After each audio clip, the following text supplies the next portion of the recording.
This is We Bleed Orange and Black, the podcast for Halloween and horror lovers. Join us as we interview creators, discuss our favorite folklore, and share original spooky stories. I'm Jeff C. Carter. This week, we're talking with Keith Rosson about his new book, COFFIN MOON. Keith Rosson is the author of the novels Fever House, The Devil by Name, Smoke City, Road 7, and The Mercy of the Tide, as well as the Shirley Jackson Award-winning story collection, Folk Songs for Trauma Surgeons.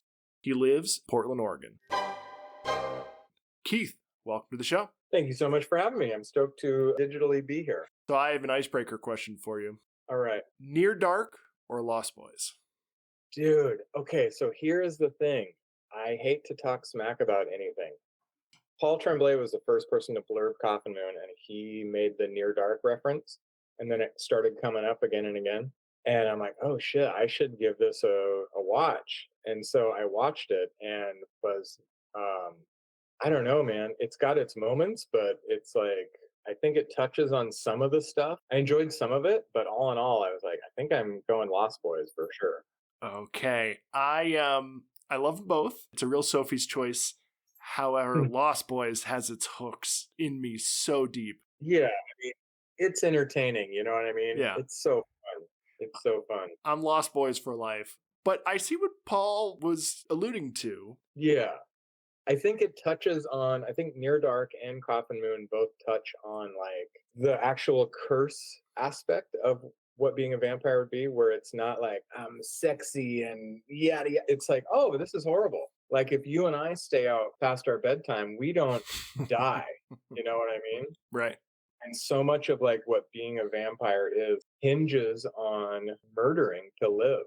And I don't think a lot of us could do that. And those who do, you want to stay clear. Those who actually survive being a vampire for any length of time would be absolute sociopaths. Yeah, you have to be a sociopath to be suited to that undead lifestyle. Yeah. I really do love stories that lean into the curse aspect, because I feel like if you give that short service, then you're kind of just telling like a goth superhero story. Yeah, and I don't think it's sexy. I don't think it's a sexy curse. I think it would be endlessly wealthy and all this stuff. And it's like, it would be fucking hard to live as a vampire. And so I really wanted to get that kind of like foundational boots on the ground ick factor down. You know what I mean? It's not cool. It's not sexy. It sucks. And those who do manage to live are like, you want to stay far away from them as you can. I apologize. I kind of dragged us both into the deep end with the Near Dark icebreaker question. We're going to put a pin in that, put a stake in that, back up just a little bit and just talk about you as a creator, since this is your first appearance on the show, to spare you from having to recapitulate your entire life story. Tell me if this timeline makes sense. Okay. Comic book fan, punk music fan, zine maker, graphic designer, writer. Shockingly accurate. Yes. Very well done. Beautifully done. What is the through line? Because it seems like through music and comic books, you're so immersed in these other mediums and you came out the other side as a wordsmith. Yeah, you know, I read comics my entire life.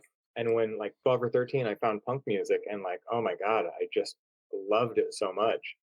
And it was like galvanizing and life-changing.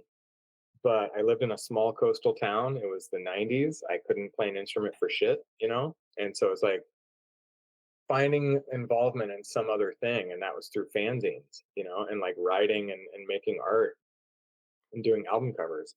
And eventually the fanzine stuff turned into like creative nonfiction, personal fanzine things. And then that blew up into short stories while also like trying my hand at really shitty books, novels, you know. I think I wrote my first one when I was 18 and it was like, ooh, I wish I still had it, but rough, you know what I mean? It's not on Tumblr somewhere? I was not, yeah, and I was not a savant where it was like, oh, this is an amazing work, you know, like I had to write the crappy stuff to get it out of the way.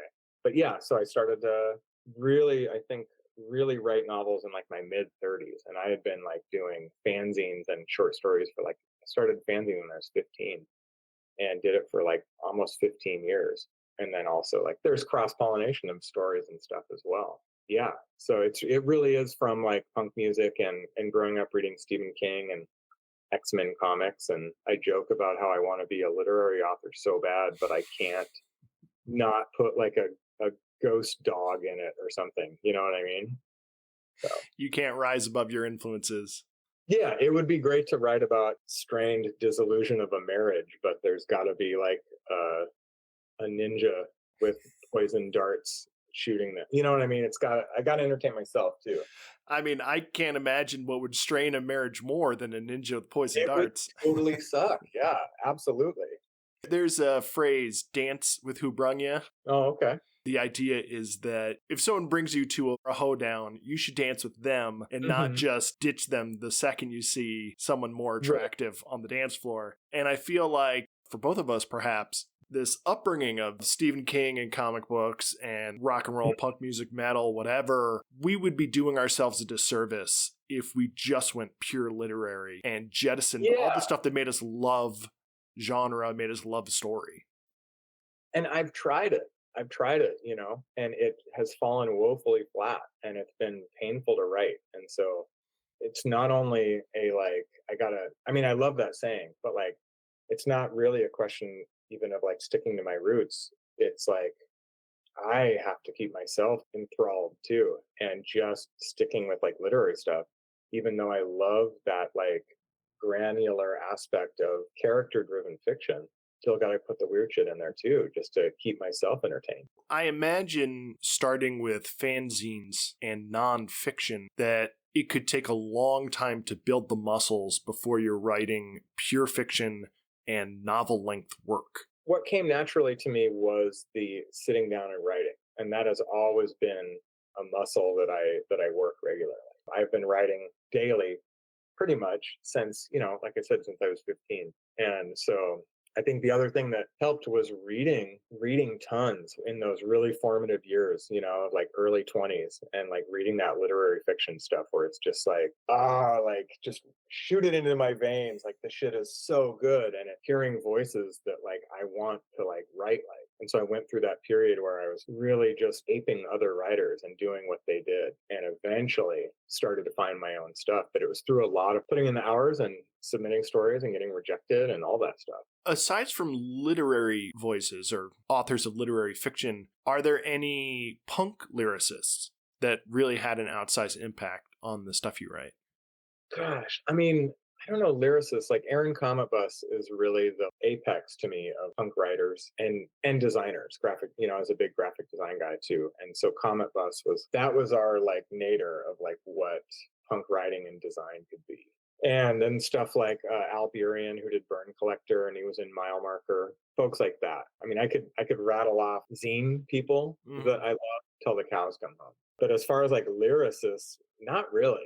No, that scratched a different itch. Because you were in a band. Yeah, I was in a couple of shitty bands, yes. And we toured here and there, and to me, like the absolute apex of trying to concentrate with all of my might just to be in a mediocre band and badly play guitar is so hard. You know what I mean? Like my absolute entire focus just to play shitty bar chord stuff. It's so fun, and it's also so hard to be in a band with people. Did you write any lyrics or contribute to any songs? Yeah, I wrote all the lyrics in the bands that I've been in. And I've had very gracious vocalists that put up with that. And you're like, I think there's an easier way to do this. I can ditch the band, just put out my own zine. That's the cool thing is about like, so as I'm also legally blind, and so I have really severe tunnel vision. And so most people have, you know, 180 degree peripheral vision. And I was born with this thing called optic nerve hypoplasia. And it's essentially just really severe tunnel vision. So I have like 20 degrees. And so, you know, as an artist, I didn't find out, like my childhood was chaotic, and I didn't find out that I was actually disabled until I was like 11. And by then I was very well enmeshed in like writing and drawing. But it got so tiresome having to lug around all this art supplies and these paintings, and then you got to get a scanner and do all this stuff, all these accoutrements, you know. But with writing, it's just you and a screen, and that's all you need. And so that simplified aspect is just like, I love it so much. Speaking of writing, let's talk about your new book, Coffin Moon. Can you set us up by reading a back of the book summary? It's the winter of 1975, and Portland, Oregon is all sleet and neon. Dwayne Miner is back home after a tour in Vietnam, a bartender just trying to stay sober, save his marriage with his wife Heidi, and connect with his 13-year-old niece Julia, now that he's responsible for raising her. Things aren't easy, but Miner is scraping by. Then a vampire walks into his bar and ruins his life. When Miner crosses John Varley, a killer who sleeps during the day beneath loose drifts of earth and grows teeth in the light of the moon, Varley brutally retaliates by murdering Heidi, leaving Miner broken with guilt and Julia filled with rage. What's left of their splintered family is united by only one desire: vengeance. So begins a furious, frenzied pursuit across the Pacific Northwest and beyond. From grimy alleyways to desolate highways to snow-lashed plains, Miner and Julia are cast into the dark orbit of undead children, silver bullet casters, and the bevy of broken men, transfixed by Varley's ferocity. Everyone's out for blood. Gritty, unforgettable, and emotionally devastating, Coffin Moon asks what will be left of our humanity when grief transmutes into violence, when monsters wear human faces, and when our thirst for revenge eclipses everything else. Awesome. Thank you. So when I read Fever House and Devil by Name, it struck me as like this crackling blend of almost noir crime fiction and supernatural. But would you call that magical realism? No, I don't think so. Okay. I think magical realism is reliant on people accepting the magic as mundane and standard. Mm-hmm. And here, for the most part, people are like, what the hell? What is going on? So I think supernatural fits better. Because I mean, I guess there's like angels and shit, but most people are like, what the hell is that thing? No, I think the realism in the term magical realism does a lot of heavy lifting. Whereas in your approach to crime fiction, it feels like you bring us down to street level first. I think you even check the term gritty in the summary for Coffin Moon. So you have this very gritty crime fiction that feels very lived in and not just mundane, but like depressingly real. And then you throw in this acid of the supernatural. And because we're already so immersed in this brass tacks, brutally hard reality, it makes the supernatural aspect sing. There's a thing about The Sopranos that I really loved was that they'd be arguing over like, car insurance or something very normal, and it would ground them as people. And then they would go whack somebody or break somebody's knees, and it would heighten it because you're like, oh, these are people and they're normal characters and they're invested, and here's the dark side. And then they would go back and argue about plumbing or something, but you always knew that they had this extra dial they could turn, that this argument about plumbing could lead to someone's head getting bashed in with a wrench. So it heightened both the crime aspect and the everyday aspect. That's great. I totally get where you're coming from with that, for sure. And that's super intentional. Because to me, it's like, you get to like a good crime movie or horror movie or whatever. That first half where they're doing the world building, to me, that's the fun stuff. Mm-hmm. It's when, the last third of it where it's just constant explosions and cars driving through dragons and shit like that, where it's just the overwhelm, like keep me in that first half for as long as possible. Yeah. Where the rules are being established and things are being teased out. Like that's when shit is fun. Just as an aside, but I saw Weapons last night, and I don't know if you saw it. I want to. No spoilers here, but afterwards I was talking to my buddy, and I almost didn't want the second act to start. I wanted to live in that first act, in that atmosphere where you don't know what's coming. You just know that things are off, and we're just meeting these characters where they're at. And I just love the first act of that so much. Yeah, that's the fun part to me, and it's like I get like in Fever House and The Devil by Name, like I kind of kicked that notion to the curb and went big, but also there was a lot of that kind of teased out stuff. The first half of world building is where it's at for me. which is funny. I think you and I are on the same page with this. And most people are like, yada, yada, yada, status quo. Let's skip all this nonsense. In fact, I want you to start in the middle of the action or towards the end. Show me that shit gets crazy. Promise me that it's worth hanging out for. And then add in a title card that says 3 weeks earlier or, 24 hours ago. Right. Because people are so bored, they can't possibly sit through the status quo and setting up the characters in their everyday lives. And yet, sometimes when I'm mowing through a giant TBR pile, I am kind of like, all right, let's get to the action. Yeah. And, I don't know. I never want to be like where every book is the same, where it's like, okay, this one starts off like full fucking tilt. And then, this one too. And so I feel like there's something to be said for, keeping the ball rolling, but also like letting stuff happen organically, and sometimes like it sounds very writerly, but like sometimes the book needs to be what it's going to be and you can't force that stuff. So I would personally I would much rather see a knife fight than a machine gun and RPG grenade launcher fight. That to me, like that granular, that is the fascinating stuff. But also, I can put myself in the shoes of someone who is staring at a knife swinging around. Absolutely terrified that that knife is going to find its way into me. Whereas RPGs, like, I have no frame of reference outside of a Rambo movie. At that point, you might as well be lasers and powers, Exactly. Yeah. Kind of rooted in realism stuff like we talked about. That's the stuff that I want to read and I want to write. Yeah. For me, the elephant in the room for Coffin Moon is the Vietnam War. So the story is set in the late 1970s. Our main character is a Vietnam vet. I have some theories about why this sets the tone and theme for the story, but I would love to hear your accurate information instead of my weird ponderings. Yeah, I guess to me, culturally, that war holds a lot of significance. Growing up as a kid, like those were the dudes that I knew were veterans of that particular war.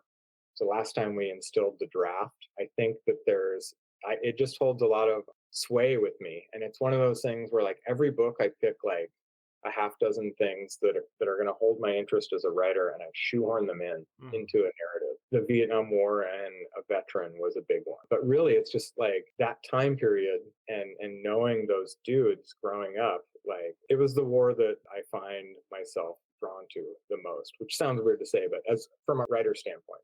It's so tragic and so unlike any other war. It just absolutely captured my imagination and instilled so much horror into war, which up until then, it's like, oh, Revolutionary War, fighting the good fight, Civil War. Right. If you're living in the North as I was, fighting the good fight, World War II, rah, let's, save the world. And then you're like, oh no. Yeah, right. War is hell. And Vietnam is a green hell. It's just nightmarish and fascinating. It seems to me, and I don't know if this goes into your bucket list of things you're trying to shoehorn into Coffin Moon, but there's 3 poles that characters are orbiting. There's obligation, there's revenge, and then there's justified violence. And it was interesting to me that your main character, Dwayne Minor, was obligated to go to Vietnam. He was drafted. He had no choice. Yeah. But he made it through, and he did what he had to do. And he never really left that war behind, and it awakened the craving for justified violence that he was never able to shake, even as a bartender. Yeah, or a willingness. You know what I mean?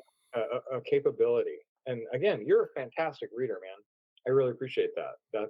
You have your finger on the pulse of like so much of the touchstones of what the book is about, and that obligation as a whole. Like he and his adopted niece, even though he does not have the tools, is obligated to take care of her after this terrible tragedy. And this notion of indebtedness that is just drowning him. You're a father. Yeah. You have a man and a girl. And the easiest thing probably could have been to make it father and daughter, but instead, this is his niece that he's adopted. And it goes back to that issue of obligation. Mm-hmm.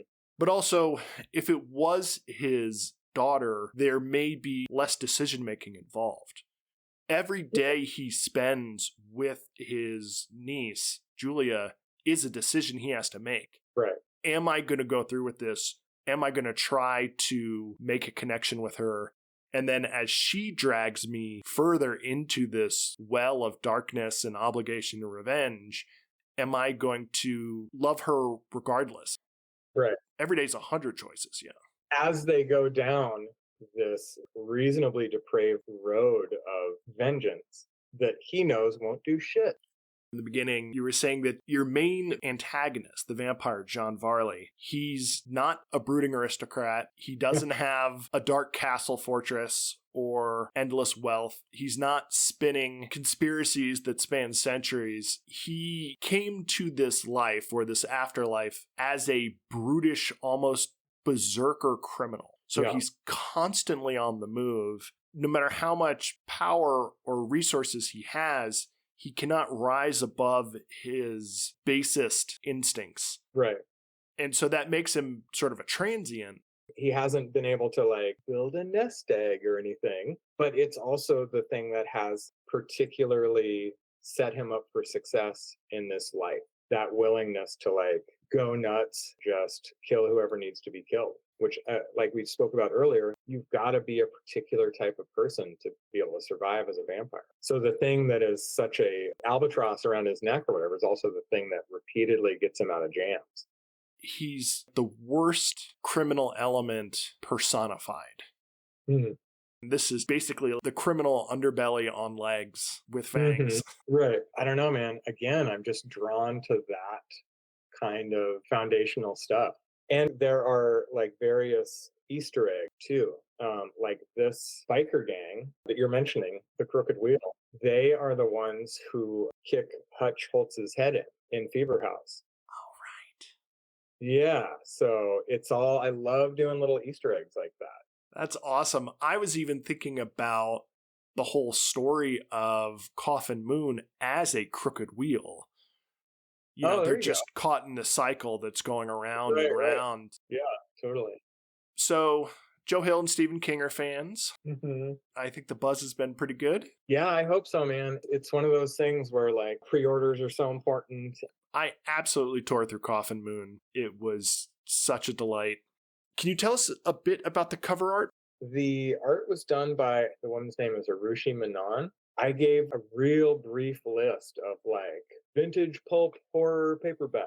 Maybe use orange. A skull is always good. That kind of thing. And that's what she came up with. And there was a little bit of back and forth as far as like, you know, making the teeth a little bigger and stuff like that. But it was like, she nailed it the first time. I had an episode when I saw it. You know what I mean? It was just like, oh! It was great. She got it first try. It's so cool. I love it so much. That's awesome. Anything else you want to talk about in regards to Coffin Moon? Just, it's a vampire book. You know what I mean? And so I think if you're into like the crime stuff that road that I till and vampires, consider giving it a shot. You lean on the trope of the vampire pretty heavily, but then you do tease out some broader implications of what that life would be like. And then you add a little top spin to about where these vampires come from and the things that they can do that I thought was really interesting. Anyone who loves vampires, as I do, I think will really enjoy your take. Yeah, they're rooted in like the vampire lore, but they can also do some shit that's just mine. It's out of the basis of respect. I respect the vampires, but I got my own take on it. What I love about the vampire mythology is that it can be endlessly reinvented. Yeah. Unlike almost any other figure, the vampire is the most protean. I mean, I think the parameters are fascinating. Even if you get to like move certain goalposts, it's still such a fascinating idea. And what they're reliant on, like zombies, are us. And so it's really like so much of this, it's about us as people. and not just about vampires. They're reliant on us, the living. I don't know if I ever really put my thumb on it like that. Yeah. They depend on society. Yeah. Vampires, that's just a bottomless well. And I'm so glad to see that they're coming back. Yeah, I hope it's got legs. Somebody who's just got a book coming out in about a month. I hope the shit has legs. So Keith, what are you working on next?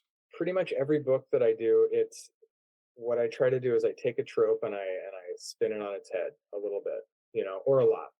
And so with Fever House and Devil, it was zombies, and here it's vampires. And my next one is a crime/witch thing, and it's called Crone, and it will probably come out in September of next year.